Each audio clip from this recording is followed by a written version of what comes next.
Selamat malam Omania. Selamat datang lagi di Midnight Live. Selamat hari Senin. Tetap semangat ya. Gimana dompet, masih aman? Pemasukan kura-kura, pengeluaran balap kuda. Ingat, jika sudah tidak ada bahu untuk bersandar, masih ada tahu buat didahar. Yang penting perut kenyang. Udah malam nih. Takutnya tiba-tiba lapar ya. Ya udah langsung saja kita mulai, inilah Midnight Live.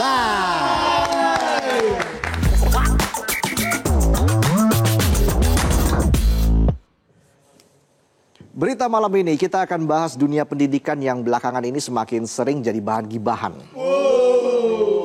Bukan karena siswanya berprestasi atau tenaga pendidiknya punya beragam inovasi. Tapi karena kelakuan oknum tenaga pendidik yang ambyar dan bikin orang dewasa juga ikutan belajar. Belajar sabar.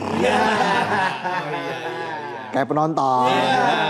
Sabar terus walaupun disuruh Dan setiap ada kasus viral yang menyeret tenaga pendidik, komentar netizen isinya pasti sama. Gimana mau cetak Indonesia emas? Kalau begini terus mah juara harapan belum tentu. Ya wajar, karena sebagai pendidik tugas mereka bukan cuma kasih angka di rapor, tapi juga kasih contoh dari cara bicara sampai cara bersikap. Seharusnya mereka bisa bikin prestasi biar nama sekolah makin dihormati. Bukan malah viral cari sensasi karena kelakuan sendiri. Dan kali ini yang lagi jadi omongan adalah aksi dua kepala sekolah di Pandeglang, Banten karena pakai fasilitas sekolah yang harusnya untuk membantu proses pengajaran, malah dipakai karaokean berdua di jam pelajaran. Bayangin kalau murid yang karaoke di jam pelajaran, besoknya pasti langsung disidang di ruang BK. Pasti itu benar. Langsung ditanya tuh sama guru BK. Kamu lagi pelajaran kok nyanyi-nyanyi? Kamu mau naik kelas apa naik daun? Ulet kali. Ulet kali. Muridnya langsung jawab. Naik kelas aja gampang. Ada tangganya. Kalau naik daun, jangankan naik daun, saya naik pohon juga takut, Bu. Daunnya udah kayak sayuran ya. Sayuran apa yang paling susah dilupain? Apa itu? Bayam-bayam dirimu. Lanjut. Dan parahnya lagi, alat yang dipakai bukan punya kepala sekolah, tapi Smart TV bantuan dari pemerintah. Come on. Smart TV itu buat percepatan digital, bukan olah vokal. Jadi begini ceritanya begini. Peristiwa yang disebut terjadi di SD Negeri 2 Ciodeng, Kecamatan Sindang Resmi, Kabupaten Pandeglang, Banten. Dalam video berdurasi 2 menit 26 detik yang viral di Instagram, tampak seorang pria dan perempuan berseragam dinas tengah berkaraoke menggunakan perangkat Smart TV di ruangan dengan latar papan bertuliskan SDN 2 Ciodeng. Dalam video terlihat keduanya nggak cuma nyanyi, kadang pegangan tangan, pelukan. Suasananya bukan kayak nyanyi di ruang guru, tapi udah kayak nyanyi di room karaoke. Lengkap sama yang milihin lagu. Temennya yang milih. Ada istilahnya tuh, berawal di sofa berakhir di nota. Jangan bawa-bawa cinta. Ya kan karaoke di mana-mana harus bayar. Mana ada yang gratis. Wifi aja lo harus pesen kopi dulu. Jangan kan wifi. Makan bergizi aja nggak gratis. Kan pakai anggaran soalnya. Belakangan diketahui dalam video itu mereka adalah Abad Ansori, Kepala SDN 2 Pasir Tenjo, bernyanyi bersama Dian Widianti, Kepala SDN 2 Ciodeng. Keduanya diketahui merupakan pasangan suami istri. Tapi meski sudah berstatus pasangan resmi, aksi mereka tetap memancing emosi publik. Dan yang menambah kontroversi, alat karaoke yang digunakan bukan perangkat pribadi, melainkan Smart TV, program bantuan Presiden Prabowo Subianto yang disalurkan ke sekolah-sekolah.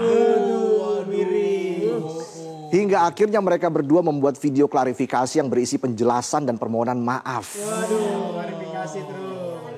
Nggak pejabat, nggak pesohor, nggak kepala sekolah, semuanya template. Iya.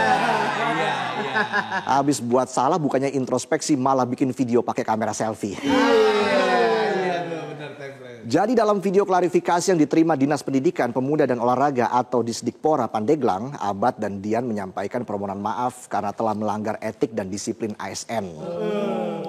Mereka mengaku kalau aksi karaoke dilakukan saat mencoba perangkat Smart TV yang baru diterima sekolah dari pemerintah pusat. Lagi coba. Smart TV itu kan buat pembelajaran interaktif, bukan buat karaoke eksklusif. Iya. Emangnya Smart TV punya nenek moyang lo? Iya. Bayangin dikasih Smart TV langsung karaoke. Apalagi kalau dikasih Chromebook. Bisa live streaming di TikTok. Iya. Bagi singanya kakak. Lagi singa. Uye. Sebelumnya di media sosial video aksi karaoke kedua Kepsek itu banjir hujatan. Pasti. Banyak netizen menilai tindakan keduanya merusak citra pendidik yang harusnya bisa jadi teladan bagi murid. Nah, betul. Mereka itu kan ibarat superhero. Iyalah. Punya kekuatan untuk jaga dunia. Jangan dipakai buat jaga lilin. Yang ada lilinnya mati. Ya. Orangnya klarifikasi. Iya. Kasus ini bahkan sampai disorot anggota DPR RI Rieke Diah Pitaloka lewat unggahan di akun Instagram pribadinya pada Minggu 28 September. Rieke merepost video viral tersebut. Dalam postingannya Rieke menyoroti adanya penyalahgunaan perangkat bantuan pemerintah yang semestinya digunakan untuk kepentingan belajar mengajar. Udah kayak bawa bapak gabut dikasih laptop. Bukannya cari-cari kerja atau cari peluang usaha. Malah dipakai buat nonton drama Cina. Iseng banget tuh bawa bapak. Season 2 belum keluar, season 1 diulang-ulang terus. Iya. Rieke juga bilang video itu memperlihatkan bahwa fasilitas negara yang diberikan untuk pendidikan bisa berubah fungsi bila tidak diawasi. Ya ibarat punya gebetan, lokasi HP, lokasi motor, bukannya rajin nelpon sama ajak jalan, malah dipakai silaturahmi sama mantan. Dasar tatakan cangkir. Sekarang kedua kepala sekolah itu sudah menerima hukuman dari Disdikpora Kabupaten Pandeglang. Senin 29 September lalu, PLT Kepala Disdikpora Pandeglang, Didin Pahrudin, membenarkan bahwa pihaknya telah memanggil kedua ASN yang terlibat dalam video viral tersebut. Didin juga bilang kalau kedua ASN itu sudah mengakui kekilafannya dan meminta maaf kepada masyarakat. Didin juga bilang kalau Disdikpora Pandeglang sudah kasih sanksi awal berupa teguran alias SP1.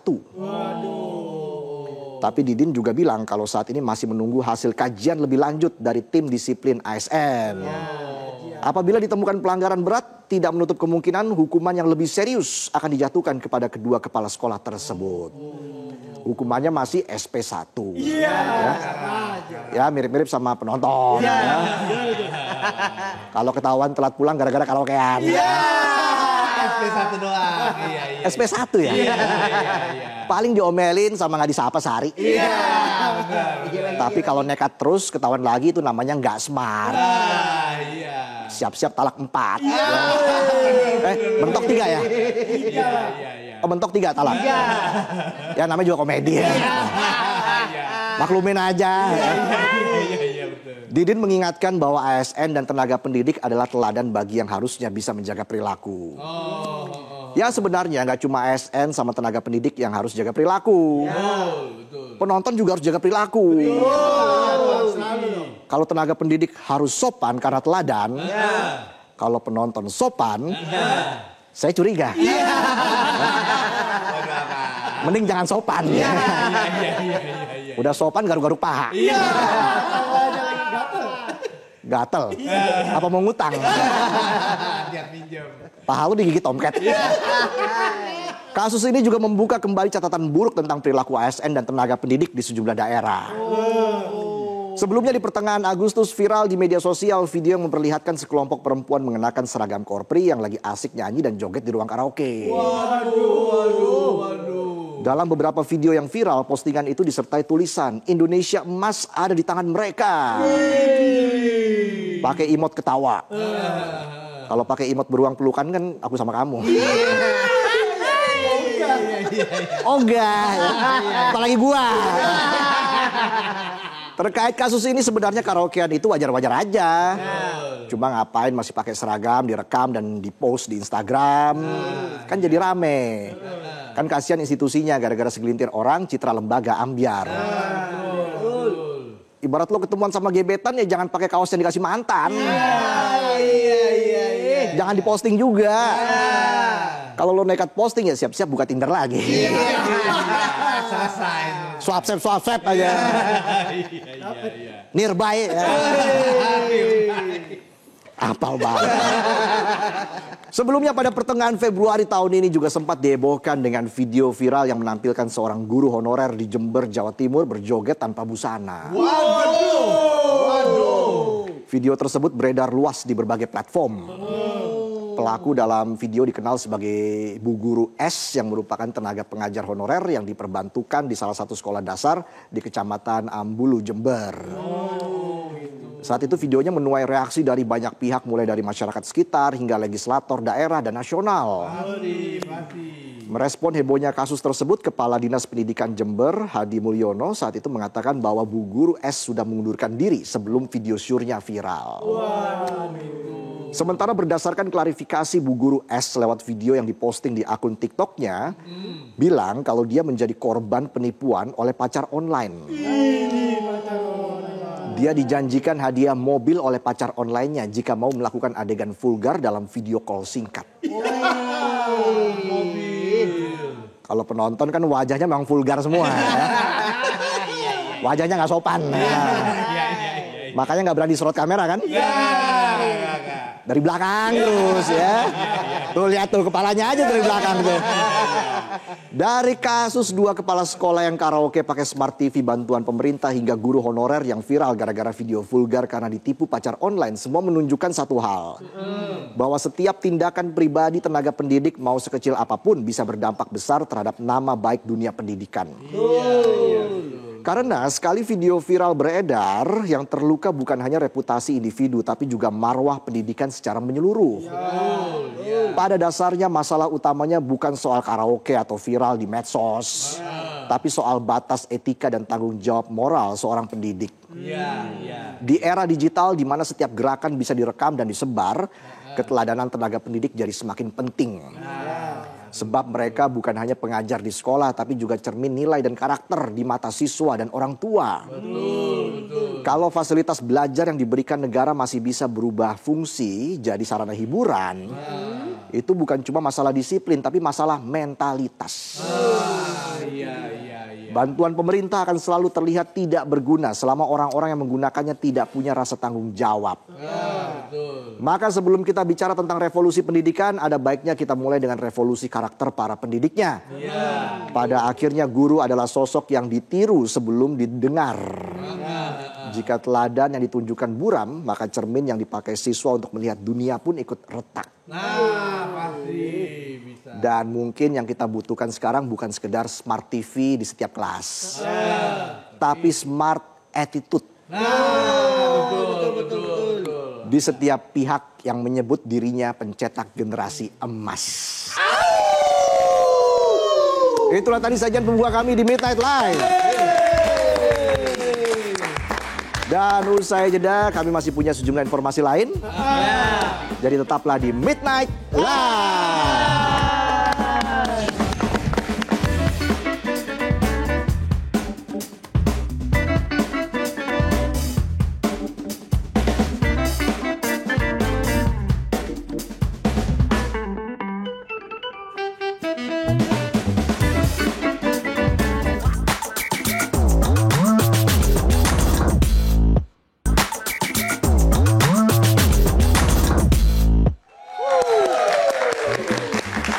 Kembali lagi di Midnight Live. Mania mana suaranya?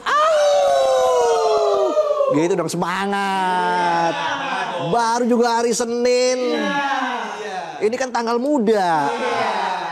Jangan-jangan awal sampai akhir bulan tanggal tua terus ya. Hari doang muda. Ya udah kita mending simak berita yang berikut ini ya. Dalam Monday Light News.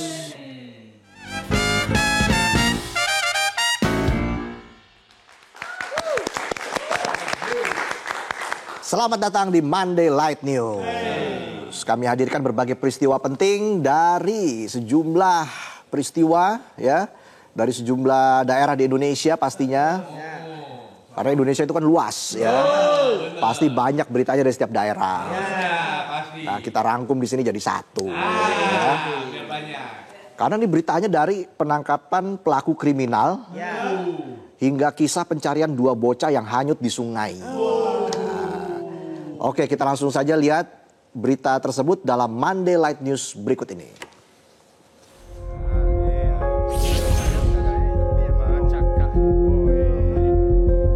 Dua orang calon teknisi listrik gadungan di Padang Pariaman, Sumatera Barat akhirnya harus pasrah diciduk polisi.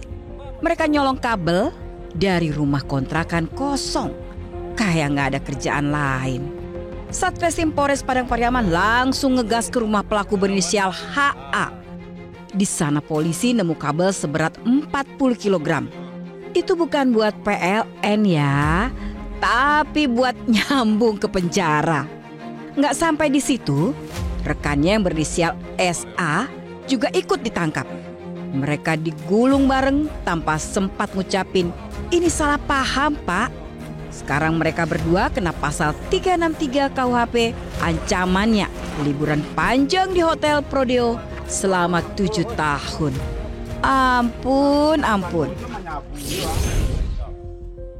Sementara itu di Maros, Sulawesi Selatan, seorang wanita bercadar nekat banget. Pas orang lagi sholat Jumat, dia malah sholat motor. Maksudnya nyolong motor jamaah. Aksi si wanita ini terekam CCTV. Dengan gaya ala agen rahasia, dia masuk ke parkiran, bawa kabur motor yang katanya ngumpet di belakang mobil. Mungkin dia pikir ini Need for Speed edisi masjid. Polisi sudah dapat identitas pelaku. Dan pesan dari mereka, kalau sholat di masjid, jangan cuma hati yang dijaga. Motor juga dijaga, bos. Di Jember, Jawa Timur, ada kiai palsu, tapi korbannya beneran. Pelaku asal Lampung bernama Tahmid, janjiin bisa gandain uang kayak sulap. Oh lala. Tapi yang digandain cuma harapan kosong. Modusnya ngaku punya amalan khusus biar uang jadi miliaran. Ujungnya malah uang korban yang menguap 500 juta rupiah. Uang, lagi-lagi uang. Pelaku ditangkap saat lagi merenungi dosa di rumah kos Surabaya. Barang bukti, uang, HP, dan kartu ATM. Polisi bilang pelaku terancam hukuman 4 tahun. Ya, lumayan. Bisa jadi kiai beneran di dalam sana. Kusuk doa, di blok penitipan dosa. Doain sap. Drama tak kalah heboh datang dari Kerinci, Jambi. Seorang nenek Elita diajak ambil bantuan sembako. Malah dibawa kabur pakai mobil. Gaya penculikannya kayak sinetron di polisi, tapi minus soundtrack sedih. Ya ampun, kasihan tuh nenek. Selama 5 jam di mobil, Elita diancam dan dipaksa menyerahin emas ratusan juta rupiah. Akhirnya dia diturunkan di kebun sawit kayak habis acara camping horor. Kebangetan tuh. Warga geger, sosmed rame, dan polisi sekarang lagi ngejar pelakunya. Elita cuma bilang satu hal, tolong segera ditangkap. Saya trauma diajak ambil sembako. Berita seru berikutnya, polisi Jawa Barat berhasil bongkar jaringan sabu internasional. Ya, dari Malaysia. Tapi yang ditangkap cuma kurirnya, bukan bos besarnya yang mungkin lagi liburan di Bali. Aduh, kurir lagi, bawa lagi, bosnya ngacir. 2 kurir inisial A dan E ditangkap di Cibadak, Sukabumi. Mereka bawa sabu total 1 kilogram. Udah dipaketin manis buat diedarin dari Sukabumi sampai ke Bandung. Polisi sekarang lagi ngejar CEO dari bisnis haram ini. Semoga cepat ketangkep, biar kita nggak perlu takut beli es batu di Sukabumi.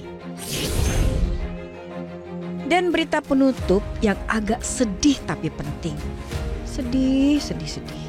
2 bocah Zidan dan Arka masing-masing umur 12 tahun hilang terbawa arus sungai Cimandiri saat main di pinggiran. Aduh. Diduga keduanya nggak bisa berenang. Teman mainnya langsung lapor dan sekarang tim SAR gabungan, TNI, Polri, dan warga menyisir sungai pakai perahu dan jaring. Mudah-mudahan ketemu ya Pak, kita doain deh. Semoga Zidan dan Arka cepat ditemukan. Pesan moralnya gengs, sungai itu bukan tempat main, apalagi buat yang nggak bisa berenang. Mending main bola aja di lapangan ya. Ingat itu, ingat. Itulah tadi edisi Monday Late News yang penuh drama, ketegangan, dan sedikit tawa. Ala kita.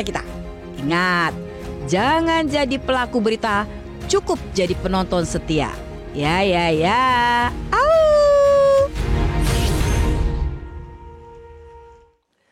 Baik, kita ke informasi lainnya pemirsa. Surat edaran Gubernur Jawa Barat tentang ajakan donasi Rp1.000 per hari menuai perhatian publik. Dalam surat edaran itu, ASN, pelajar, dan masyarakat diimbau menyumbang Rp1.000 setiap hari untuk membantu bidang pendidikan dan kesehatan di wilayah Jawa Barat. Gubernur Jawa Barat Deddy Mulyadi mengeluarkan surat edaran pada 1 Oktober lalu. Dalam surat edaran tentang gerakan rereongan sapu Sarebo itu, diimbau masyarakat untuk menyisihkan Rp1.000 per hari sebagai bentuk kesetiakawanan sosial. Ruang lingkup masyarakat yang menyumbang ada di lingkungan Pemda Provinsi, Kabupaten Kota maupun swasta, lingkungan sekolah dasar dan menengah hingga lingkungan RT/RW. Nantinya, iuran itu akan dikelola oleh pengurus di setiap instansi atau lingkungan masyarakat dan dilaporkan secara terbuka melalui aplikasi Sapa Warga maupun portal resmi Pemprov Jawa Barat. Deddy menegaskan bahwa program tersebut bukan pungutan wajib, melainkan inisiatif sukarela berbasis gotong royong. Pengamat kebijakan publik Agus Pambagio menilai perlu kejelasan dasar hukum agar imbauan itu tidak menyentuh ranah yang beresiko melanggar aturan kebijakan publik. Warga Jawa Barat menyebut gerakan rereongan sapu Sarebo merupakan hal yang positif asalkan nanti pengelolaan dana hingga penyalurannya tepat sasaran dan transparan. Menggagas bagaimana kalau para ASN ini juga ikut memberikan sumbangsi terhadap berbagai problem sosial, ya terutama kan 3 problem sosial.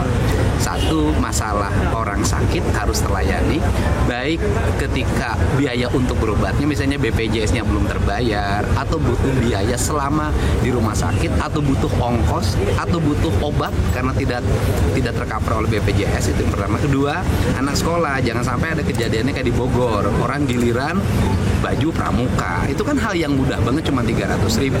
Nah, kemudian yang 3, layanan hukum. Layanan hukum kan memang pengacaranya udah standby. Nah, sehingga yang Rp1.000 itu nanti dipegang oleh bendahara kas, gitu kan? Itu mah internal kan, pungutan yang dikelola tersentralisir bukan? Itu sukarela sifatnya. Sukarela. Bagi mereka yang mau ngasih ya silakan, ya tidak apa-apa. Pengamat kebijakan publik Agus Pambagio menilai perlu kejelasan dasar hukum agar imbauan itu tidak menyentuh ranah yang beresiko melanggar aturan kebijakan publik. Jadi kalau mau dikenakan pada ASN yaitu internal dari gubernur, karena dia tidak ada di daftar perundang-undangan di Republik ini sesuai dengan Undang-Undang 12 tahun 2011 yang sudah diperbarui juga. Jadi pertama itu. Kedua, kalau itu sukarela ya silahkan saja karena itu internal ASN bukan publik.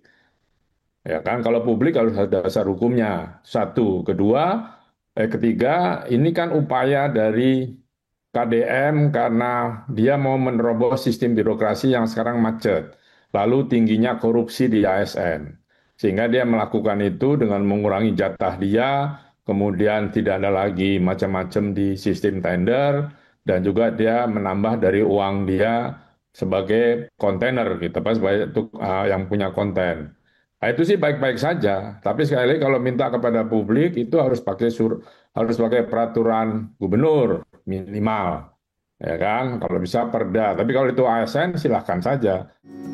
Warga Jawa Barat menyebut gerakan rereongan sapu Sarebo merupakan hal yang positif asalkan nantinya pengelolaan dana hingga penyalurannya tepat sasaran dan transparan. Iya, kebijakan KDM terkait ngumpulin uang 1.000 sehari ya. Saya rasa itu bagus juga ya. Kalau misalnya sifatnya sukarela itu memang baik ya. Tapi kalau misalnya sudah menjadi kewajiban, khawatir ada yang keberatan gitu ya. Menurut saya setuju. Hitung-hitung kita zakat ya. Tapi nanti tahap pengelolaannya kalau bisa ya harus transparan, sesuai tepat sasaran. Deddy Mulyadi berharap dari iuran sukarela Rp1.000 ini nantinya akan bermanfaat untuk membantu warga Jawa Barat di bidang pendidikan maupun kesehatan. Dari Bandung, Jawa Barat, Iwan Gumilar, Metro TV.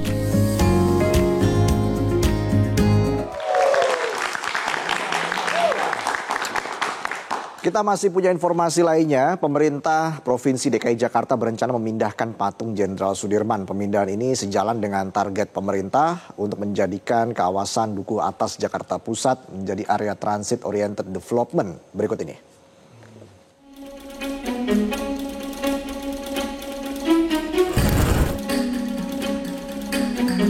Kementerian Perhubungan bersama Pemprov Jakarta berencana menggabungkan Stasiun Karet dan Stasiun Sudirman baru. Rencana tersebut dibahas antara Menteri Perhubungan Dudi Purwagandi dengan Gubernur Jakarta Pramono Anung dalam sebuah pertemuan pada 29 September 2025 lalu. Dalam pertemuan itu dibahas konsekuensi dari proyek ini adalah pemindahan patung Jenderal Sudirman. Gubernur DKI Jakarta Pramono Anung memastikan patung Jenderal Sudirman akan dipindahkan ke perbatasan Jalan MH Tamrin dan Jenderal Sudirman. Pramono menilai penempatan itu bakal membuat monumen pahlawan nasional tersebut lebih ikonik.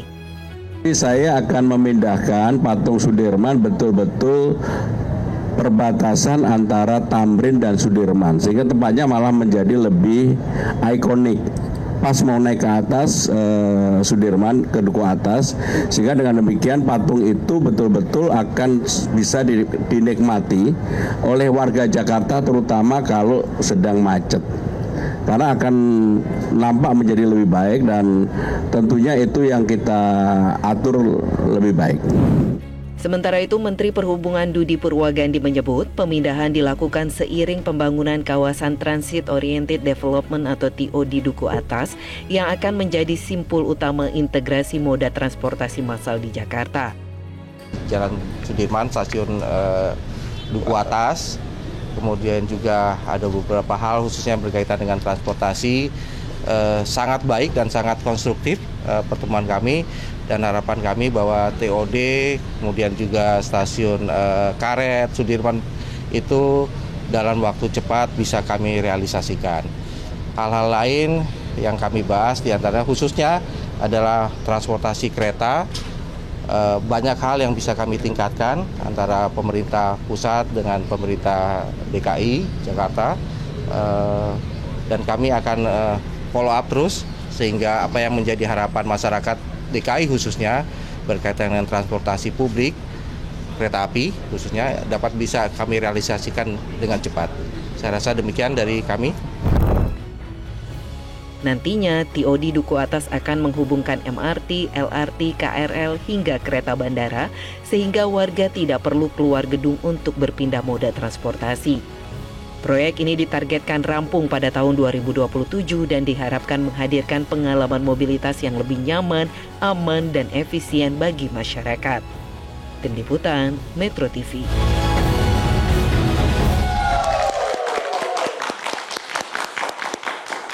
Kami akan kembali dengan seorang bintang tamu kita hari ini dalam Midnight Live. Ya. Siapa dia? Tetaplah bersama kami di Midnight Live.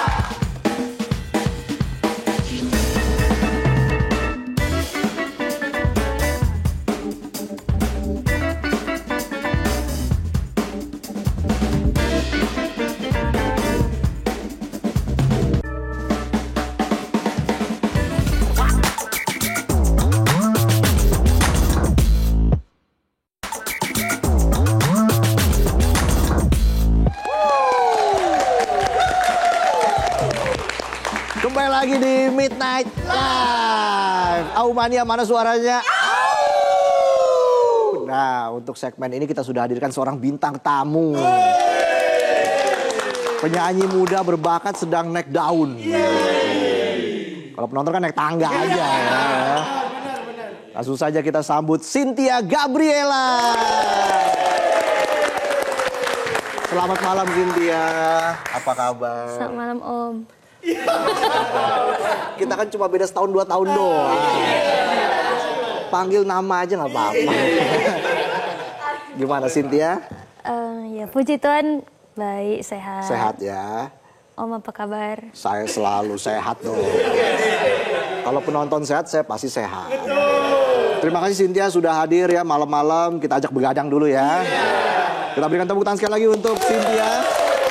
Silakan duduk Cynthia. Wah, penyanyi muda berbakat. Gimana, nyaman? Nyaman. Oh iya. Nyaman mas. Cynthia kayaknya pendiam ya orangnya ya? Introvert atau gimana? Tergantung sama siapa. Oh gitu. Berhadapan, wes. Tapi kalau diundang talk show gitu suka grogi nggak? Kalau grogi sih mungkin ada sedikit.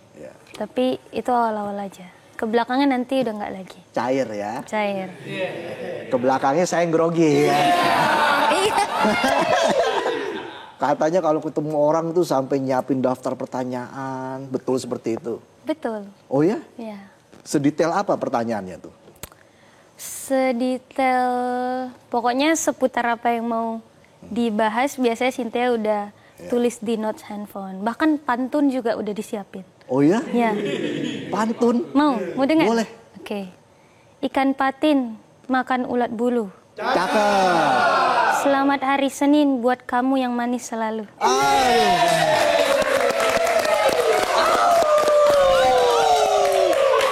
Langsung grogi kan saya kan? Gantian. Iya, ternyata nggak cuma pandai nulis pantun, Cynthia juga pandai nulis lagu. Luar biasa, masih muda, bisa nyanyi, bisa nulis lagu. Mau nggak bikin lagu soal korupsi gitu? Lihat nanti mungkin. Lihat nanti ya, tunggu inspirasi dulu. Nah, tapi Cynthia ini sejak kapan sih menemukan passionnya di dunia musik?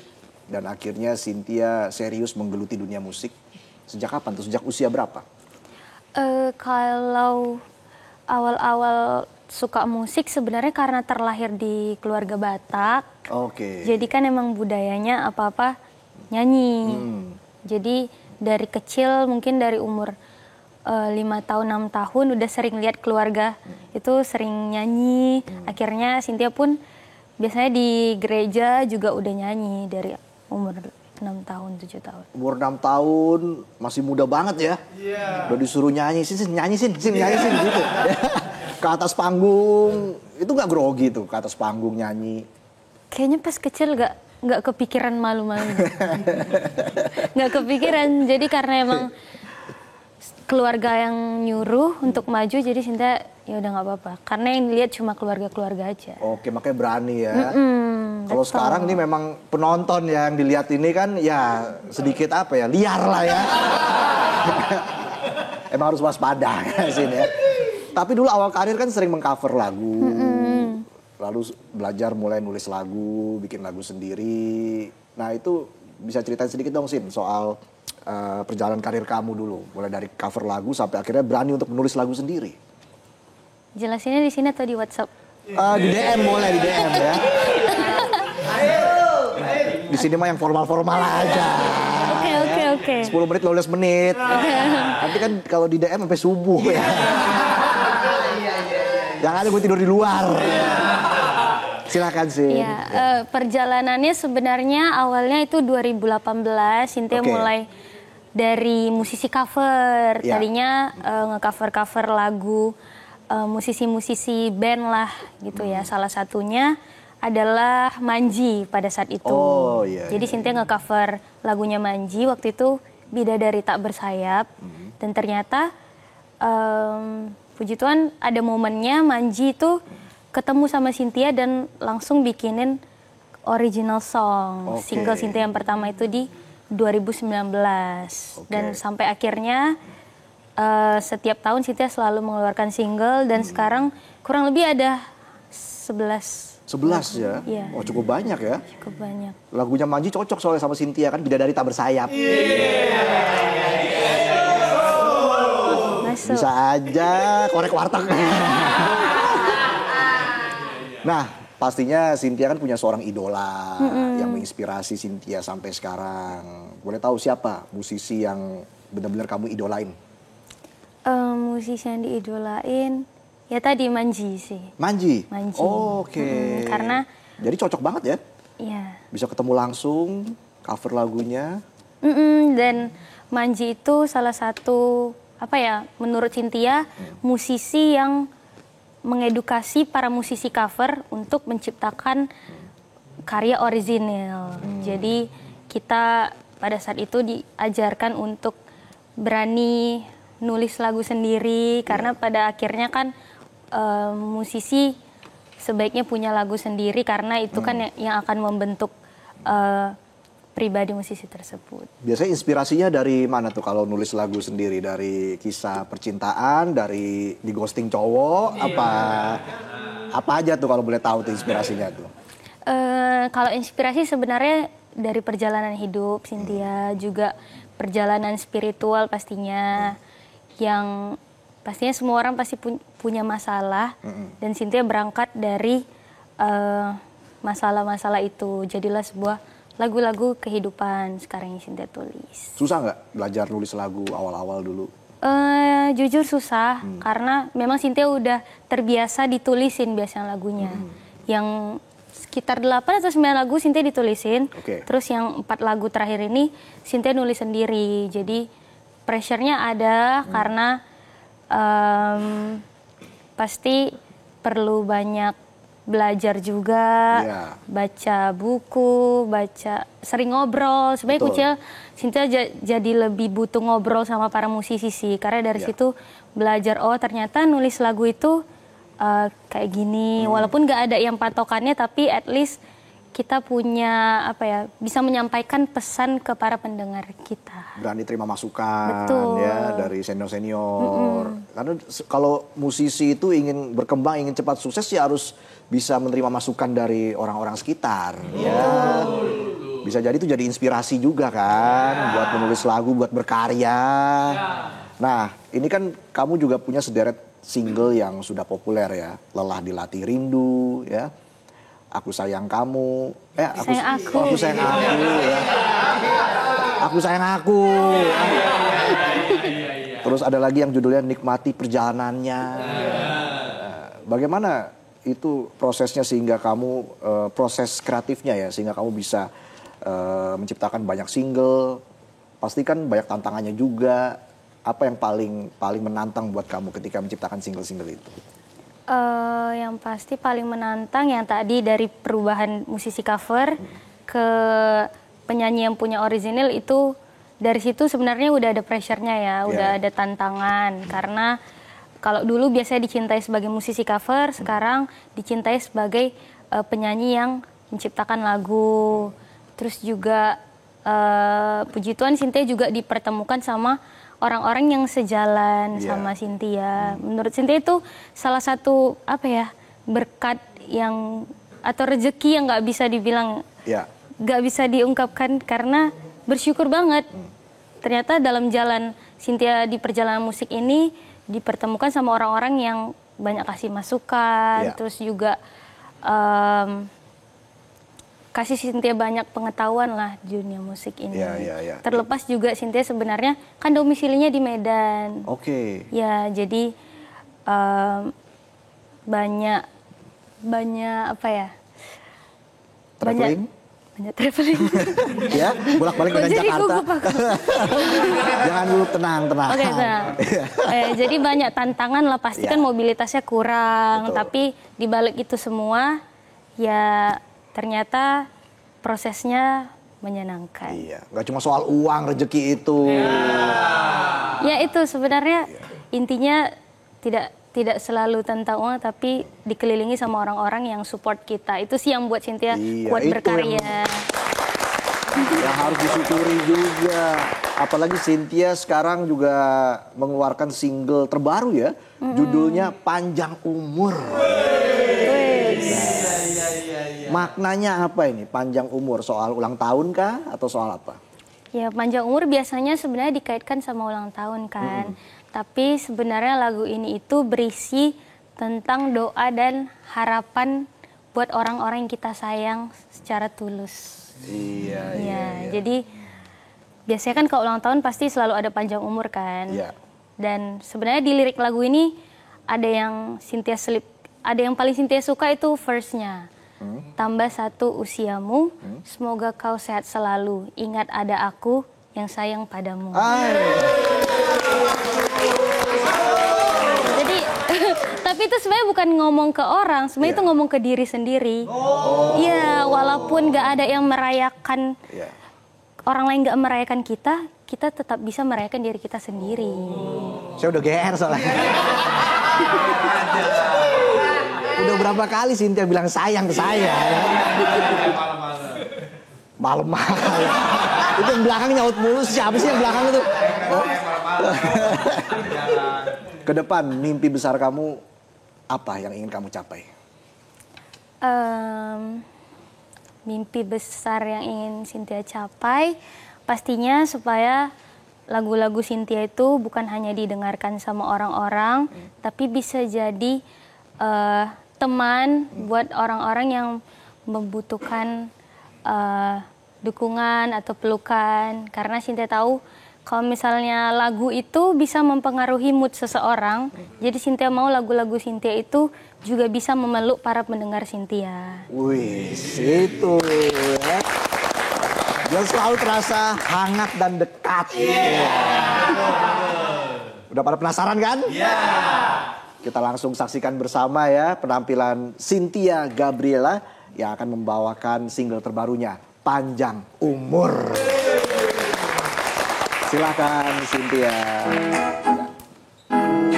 Masih tepuk tangan lagi dong. Pada nyanyi ya.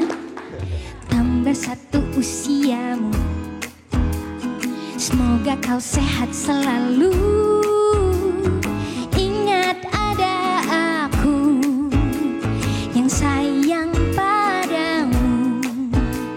Walaupun banyak sedihnya yang telah kau terima, bersenang-senanglah, ini hari yang indah. Selamat tambah umur, selamat makan-makan, perayaan untuk yang telah berlalu dan harapan yang kau tunggu-tunggu. Semoga panjang umur, kejar angan-angan, masih banyak waktu untuk temukan bahagiamu di tahun yang baru.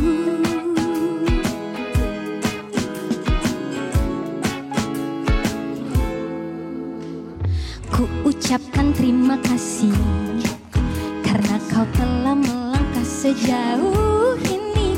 Pakai baju favoritmu dengan senyum terbaikmu, rayakan sepenuhnya dirimu.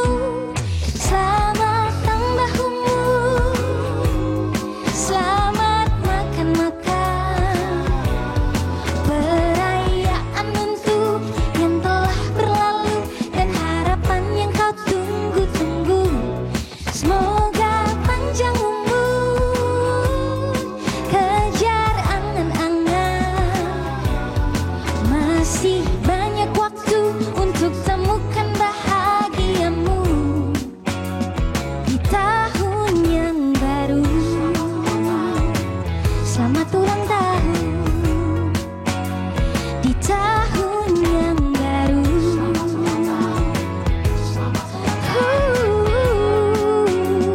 Di tahun yang baru.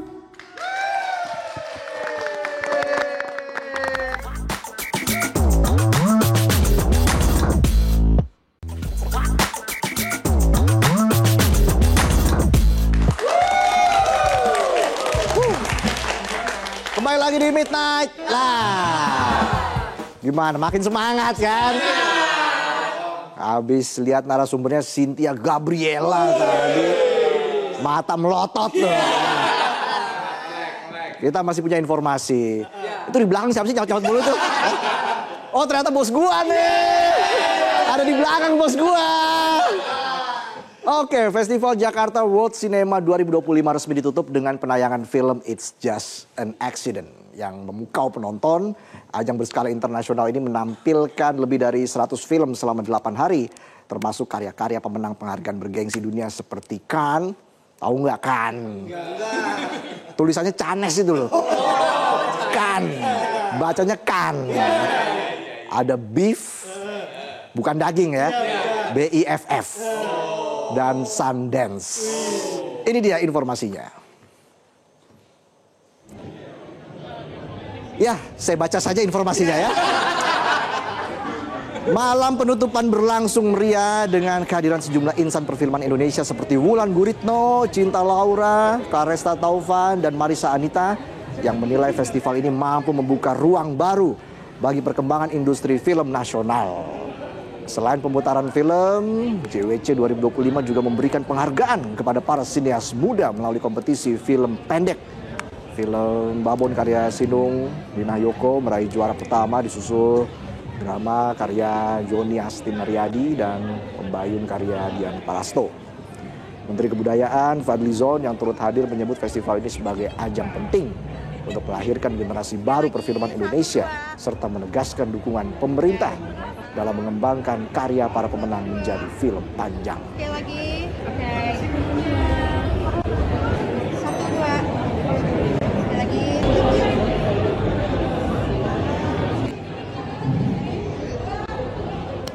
Musik tidak hanya untuk hiburan tapi kini menjadi alat solidaritas. Seperti sejumlah musisi internasional yang menunjukkan dukungan untuk Palestina dengan cara tegas. Menarik seluruh musik mereka dari layanan streaming di Israel. Dan informasi itu akan menutup perjumpaan kita di Midnight Live hari ini. Terima kasih penonton sudah hadir di Studio 1 ya. Walaupun bukan nunggu saya tapi nungguin Cynthia tadi kan. Bagian belakang tuh. Ya udah, kita jumpa lagi besok di Midnight Live. Sampai jumpa lagi di Midnight Live.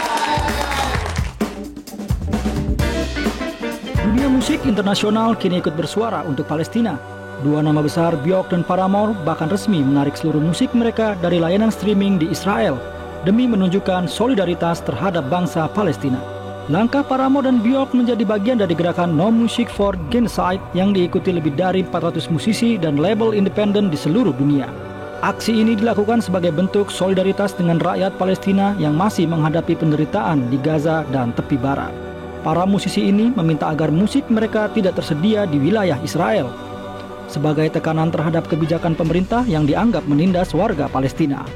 Mereka menegaskan bahwa ini bukan serangan terhadap budaya atau masyarakat Israel, melainkan upaya nyata untuk mendukung keadilan dan hak asasi manusia. Gerakan No Music for Genocide menjadi bukti bahwa budaya dan seni bisa menjadi alat perjuangan.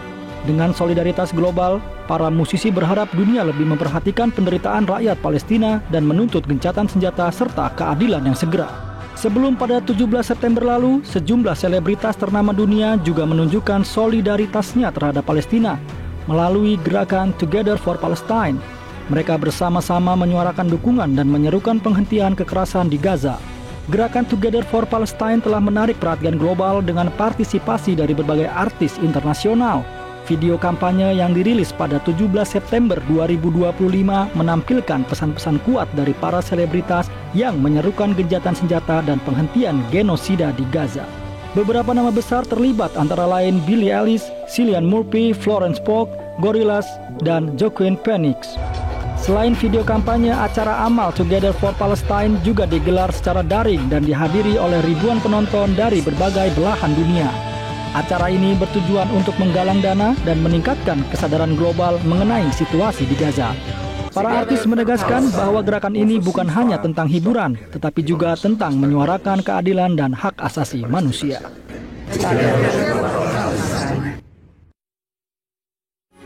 Metro TV. Download Metro TV Extend sekarang.